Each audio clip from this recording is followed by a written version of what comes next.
Rajiv Gandhi era. I had an opportunity to work with Prime Minister Rajiv Gandhi very closely for almost 10 years. I must say, he was a great leader. I personally miss him. And he was a visionary. He had a vision of India in the 21st century, which made all of us proud of. In his era, beside many other things like Panchayat Raj, agriculture and other institutions, we focused on telecom and IT. A lot of people used to laugh at us, saying, why India is focusing on telecom? IT will reduce jobs in India. All of those who criticize us today were criticizing us then also for wrong things. But now they are on the bandwagon of computers and software and telecom. Then we had 2 million telephones. It used to take 15 years to get telephone connection. With political will from Rajiv Gandhi, we decided to launch our own model of development in telecom, which was based on young Indian talent, indigenous development, local production, ancillary industry, rural telecom, STD PCOs, digital network.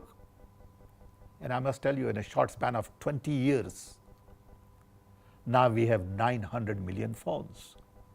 We are a nation of connected billion. As a result of our emphasis on human capacity, we could also build simultaneously a huge software business. Now we have our own multinationals. We generate $120 billion worth of software and service export every year, year after year.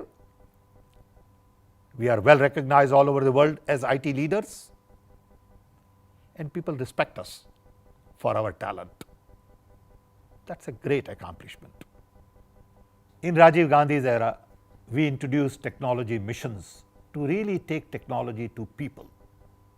The idea was to use technology as the main input to bring about generational change in 6 areas. We had technology mission on water, literacy, immunization, edible oil, telecom, and milk production, dairy development.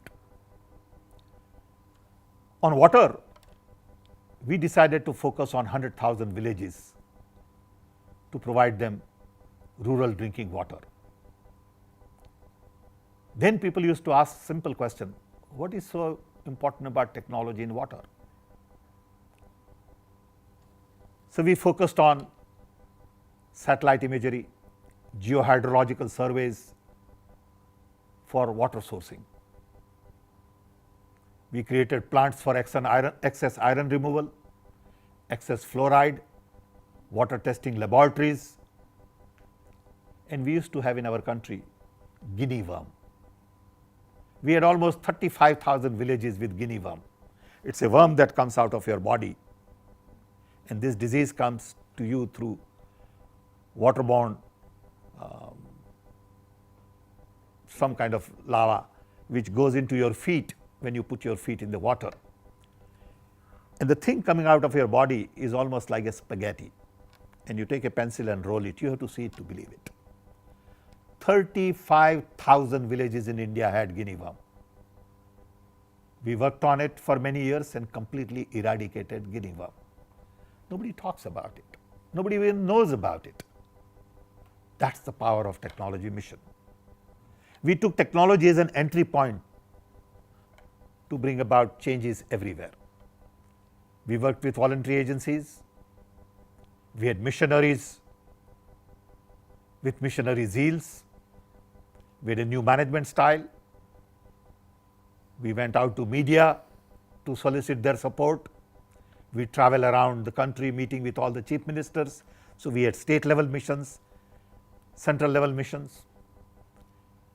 And those were the most interesting and romantic days for people in technology. Then we had a mission on literacy. Literacy mission was about bringing again technology into literacy.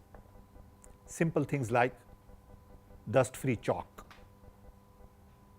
plastic blackboard, solar power light. We spent fair amount of time with voluntary agencies, and there were at one point in time 2 million volunteers on technology mission on literacy. That's the time when we kick-started this whole effort on literacy, when we had about 35% literacy. Today it is 75%. Took longer than we thought, but the seeds we planted did give significant results. Then we had immunization, where we had to provide 6 types of vaccines to immunize our children. Then we had 20 million pregnant women every year, year after year, to immunize, and 20 million children. We had no systems in place. I remember going to UP, where mothers would line up with their children for immunization, but mother's name doesn't appear in any documentation. They don't recognize them. They only recognize men. And none of these mothers will speak their husband's name. So we had to look at redesigning the forms. We had the largest number of polio patients in the world, and we were not making polio vaccine. So I remember going to Rajiv Gandhi as a prime minister once and said, "Sir, we don't make polio vaccine." And he said, "What would it take?" So we said about 300 crores. In those days, it was 10 rupees to a dollar, so $300 million. And he said, "Go do it." With his political will, we sent a team to Soviet Union and to France and started to blend vaccine. Today, 20 years down the road, not only we have eradicated polio completely from a country of 1.3 billion, but we are also the largest producer of vaccine in the world. That's a huge accomplishment.